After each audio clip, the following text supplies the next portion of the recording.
Anemia is a very important topic which will be applicable throughout your MBBS and also in your later years as well.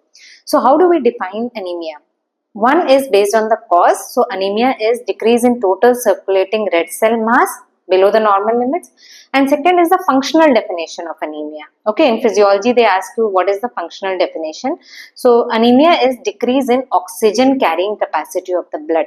You know that hemoglobin is present in RBC and it is responsible for carrying oxygen, right? And 1 gram of hemoglobin binds to 1.34 ml of oxygen. And if we know the hemoglobin concentration, we can determine the oxygen carrying capacity. Simple. If hemoglobin is low, there will be decrease in the oxygen carrying capacity of blood. So very important definition which they will ask in physiology. Now, how do we diagnose presence of anemia? Well, there are 3 features. You might be knowing about hemoglobin. Yes, if hemoglobin is less, RBC count is less, and when RBC count is less, packed cell volume, that is the hematocrit, that will also be less. So, presence of any of these, that means there is presence of anemia. But when we talk about the severity of anemia, whether it is mild, moderate, severe, that is defined by hemoglobin only, right? So mainly it is hemoglobin which is used for diagnosing anemia and for determining how much severe the anemia is. So what is the classification for severity of anemia? So there is a WHO classification which says that anemia can be divided into mild, moderate and severe depending on the hemoglobin concentration. So here this table is giving the hemoglobin concentration in gram per deciliter in males, non-pregnant females and in pregnant females.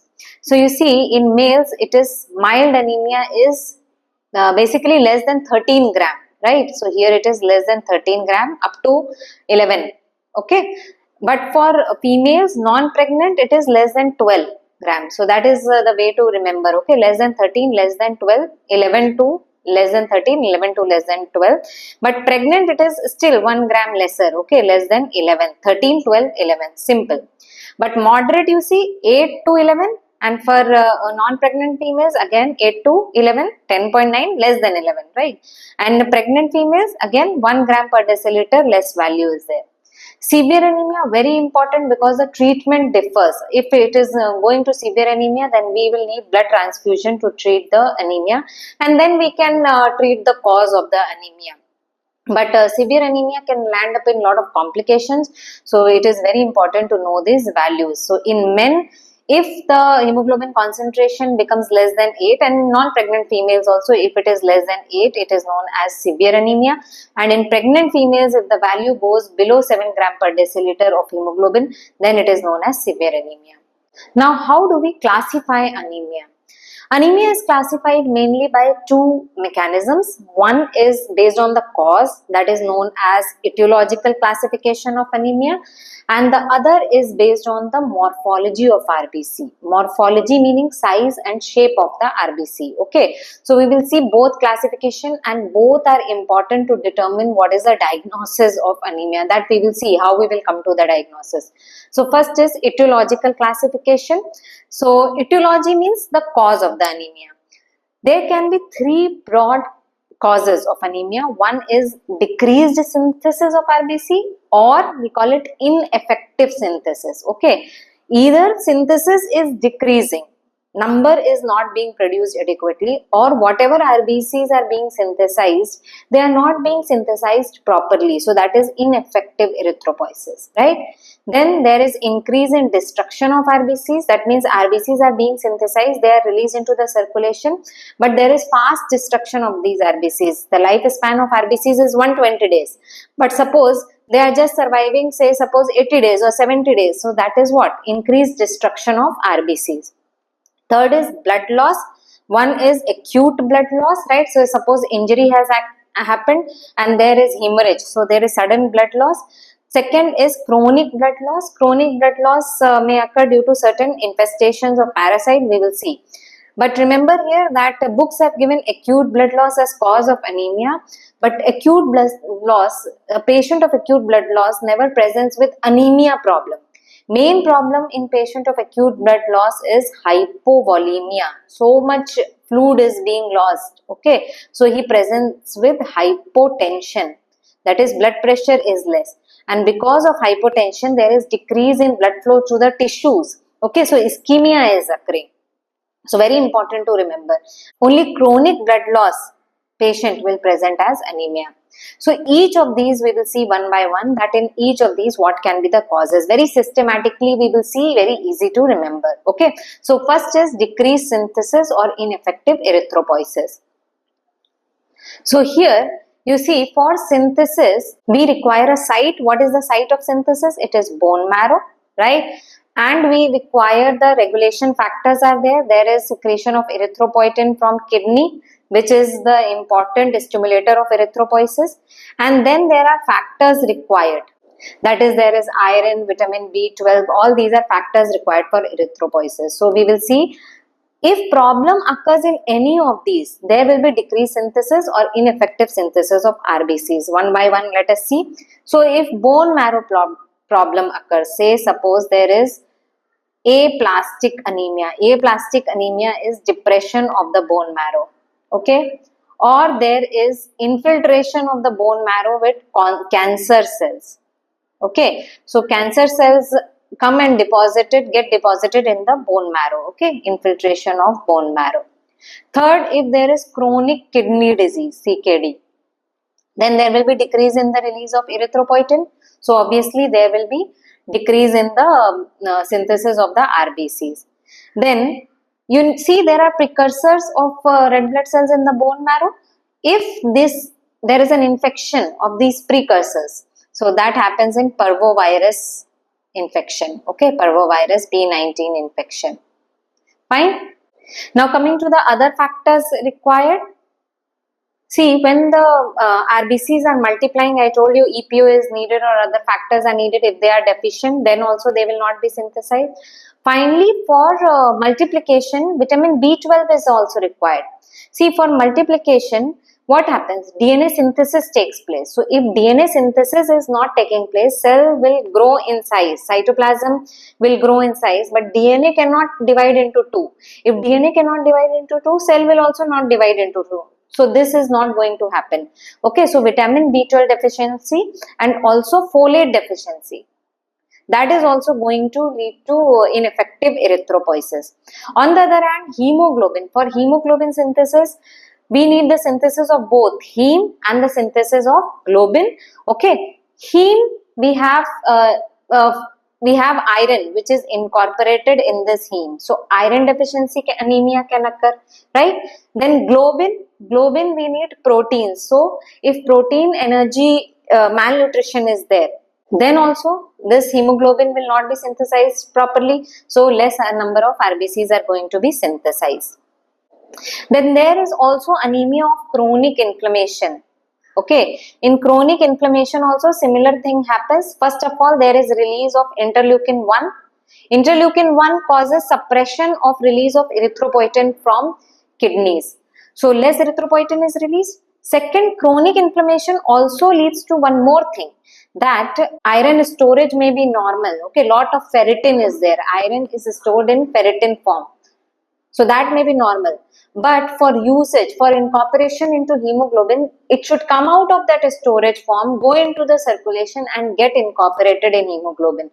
So this taking up from the ferritin, from the storage form, that is deficient in case of chronic inflammation. Okay, so that can also be a cause of decrease in synthesis or ineffective synthesis of RBCs. Second cause is increased destruction of RBCs. Now there are multiple causes why RBCs will be destroyed in the circulation. One is that the cause is outside the RBC. So that is known as extracorpuscular cause. Okay. And the other is that there may be a problem inside RBC itself. So that is known as intracorpuscular cause. Okay. Intracorpuscular. Understanding that the problem where it lies, within the RBC itself or outside the RBC. Second thing is now destruction of RBCs, where it is occurring, whether it is occurring somewhere outside the vessels. Okay, so that is known as extravascular hemolysis, and the cause is if there is a problem in the spleen, hypersplenism. So the more RBCs will be destroyed in the spleen, right? So that is extravascular hemolysis. But some causes, RBCs will start getting destroyed within the vessels itself. So that is known as intravascular hemolysis. Okay. So there are two methods of classification. I think easier one to remember is extracorpuscular and intracorpuscular. So the system will fit in your mind. Extracorpuscular means the cause is outside the RBC. Intracorpuscular means the cause is within the RBC. So extracorpuscular, as I told you, one is hypersplenism. Second is that other problems extrinsic to RBCs. Maybe there are antibodies present in circulation. What can be the cause? Antibodies present in circulation, mismatched blood transfusion. Okay, mismatched blood transfusion. That can be the cause. And second, you know about erythroblastosis fetalis, so hemolytic disease of the newborn. That can also be the cause. Mechanical trauma can also be the cause. Okay, so if RBCs are traveling to the vessels, mechanical trauma can occur to them, and that happens in many diseases, that is TTP, thrombotic thrombocytopenic purpura, then there is microangiopathic hemolytic anemia, okay, then there is DIC, disseminated intravascular coagulation. No need to remember all these names in first year, especially because it will be very difficult for you to remember, but as you pass through the years you will be able to remember because you will study all these diseases. But remember the concept here, the plan in which we are discussing, right? Then infection also can also damage the RBCs, and when very important one is malaria, right? Then the cause can be intrinsic to RBCs. What can be the cause for that? There can be membrane defects, right? So membrane has protein and membrane has lipids. There can be problem in any of this. For lipids, we have a cause A beta lipoproteinemia. For protein, we have the cause in which there is mutation in the genes which are producing certain proteins. Okay, so that can be spectrin protein. There can be ankyrin protein. That can be the cause, right?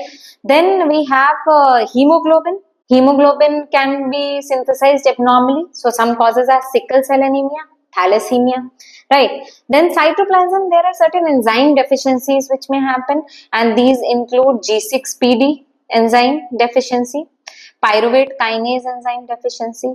So if these enzymes are deficient, then the RBCs become more prone to damage by the free radicals. Okay, so these prevent the RBCs from damage from free radicals, right?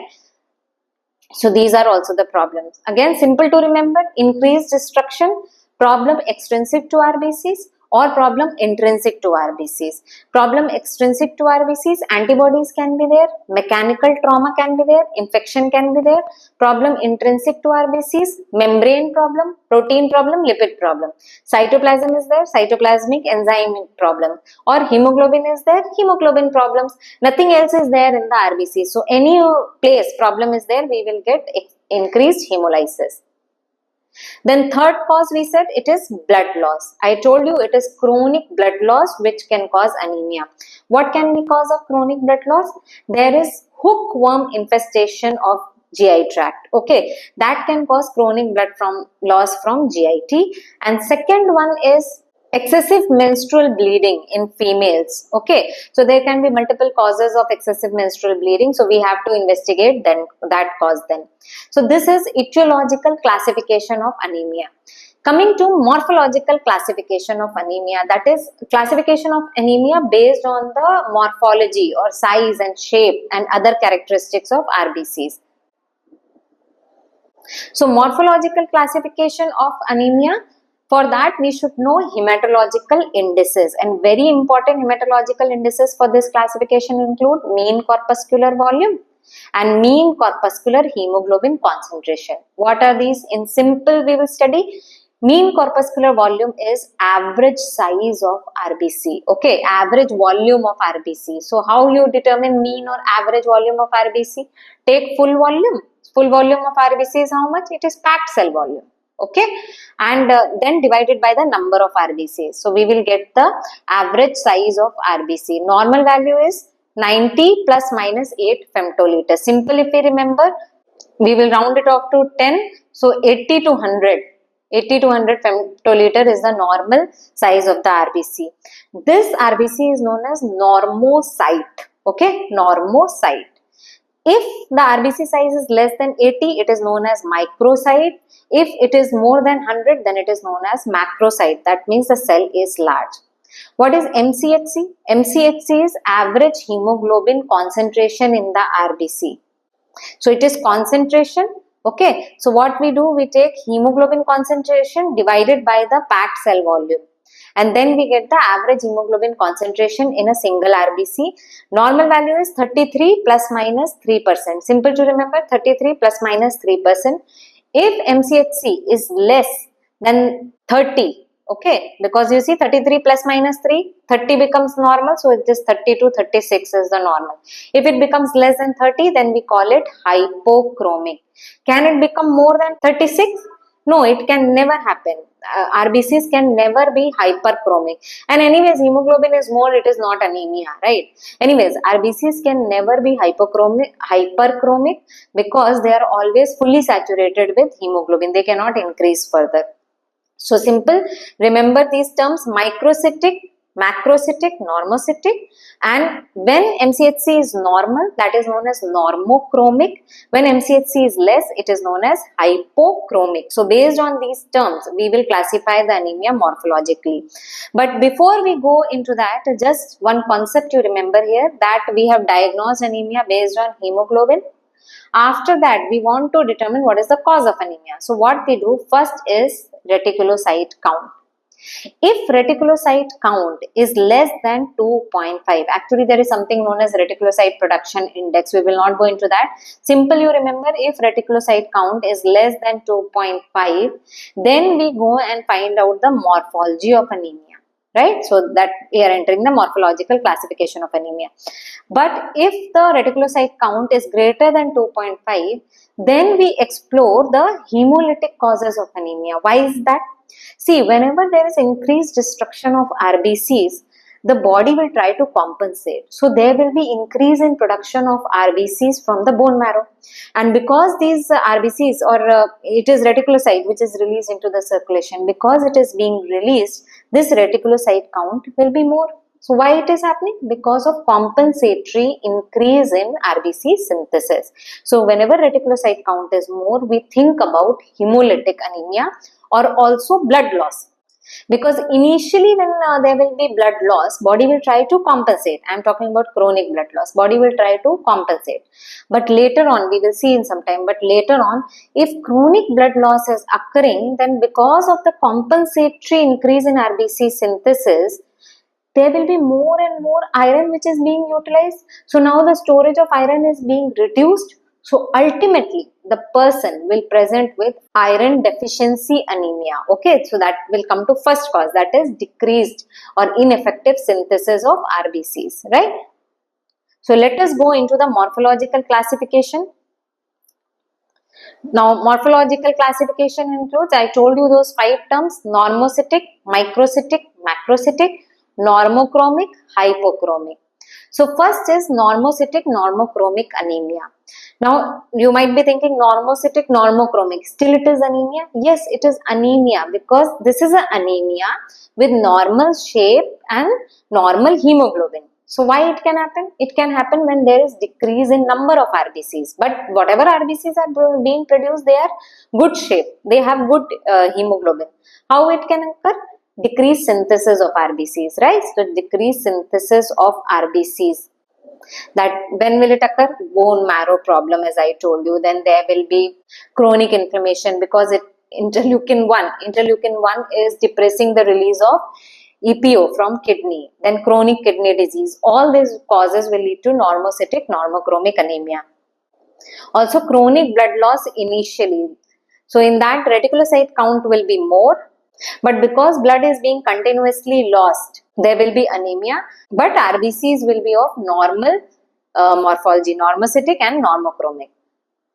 Then we have microcytic hypochromic. Hypochromic will occur when there is decrease in hemoglobin synthesis, and whenever, remember this, if hemoglobin synthesis is less or abnormal, then we will have RBC also of less size. Remember this, because RBCs have only hemoglobin. So if hemoglobin is less, automatically the body will decrease the size of the RBC. Okay, so what can be the cause? Hemoglobin synthesis problems, and that is iron deficiency anemia, which I told you that in chronic blood loss, again it will be iron deficiency will occur. And then second very important is thalassemia, in which we have globin chain problem. So heme incorporation of iron problem, that is iron deficiency anemia. Globin chain synthesis problem, we have thalassemia, right? Then we have macrocytic anemia, that is the size of the RBC is decreasing. So we call it nuclear maturation defects. Okay, nuclear maturation defects, DNA synthesis is affected, and that happens in vitamin B12 and folic acid deficiency. So in vitamin B12 folic acid deficiency, nuclear maturation is not occurring. So what we see that immature RBCs, blast cells, immature RBCs are released into the circulation. So we get megaloblast, and also we get hypersegmented neutrophils. Hypersegmented neutrophils, right? So this is the sign of DNA synthesis defects, nuclear maturation problem. Then other causes can also cause DNA synthesis defect. Very important is certain anti-cancer drugs which inhibit the DNA synthesis. Okay. Then other cause is non-megaloblastic. So cell size is increased, but immature cells are not being released into the circulation. So that is different. So in macrocytic, we have two types, megaloblastic and non-megaloblastic. Megaloblastic, vitamin B12 folic acid deficiency, and non-megaloblastic is alcoholism. There are many other causes of anemia. I am not going to discuss each of them, but with the scheme which we have discussed, you can fit whatever cause you are reading into the scheme. Okay. Now coming to the signs and symptoms of anemia. So if there is decreased red cell mass, definitely oxygen delivery to the tissues is getting affected. So the person will present with breathlessness, okay, fatigue, because with little work the person will feel breathless, okay. Oxygen delivery is not proper, the person will get fatigued easily. We get basically dyspnea, breathlessness on mild exertion, right? Then the person will be pale. Then the other signs and symptoms also depend on the cause of the anemia. If a lot of hemolysis is taking place, then the person will present with back pain as well. If vitamin B12 deficiency is there, then there can be presence of paresthesias. Okay, so depending on the cause also, different signs and symptoms will be there. Then we will get cardiovascular problems as well. See, because there is decrease in oxygen delivery to the tissues, so heart has to work more. So there will be increased heart rate as well. In fact, if there is severe anemia, which I told that it has to be treated with blood transfusion, then in that case, if it is not treated, then the person can land up in cardiac failure as well. Okay, so these are the various signs and symptoms of anemia. So what we discussed what is anemia, definition, we discussed about the etiological classification of anemia, morphological classification of anemia, we discussed the approach to the anemia as well, that first hemoglobin, reticulocyte, then we go to the morphology, and we see the peripheral smear as well. Morphology, we determine the hematological indices, and we also see the peripheral smear as well. Then we also discussed about the signs and symptoms of anemia and their physiological basis. Thanks for watching the video. If you liked it, do press the like button, share the video with others, and don't forget to subscribe to the channel Physiology Open. Thank you.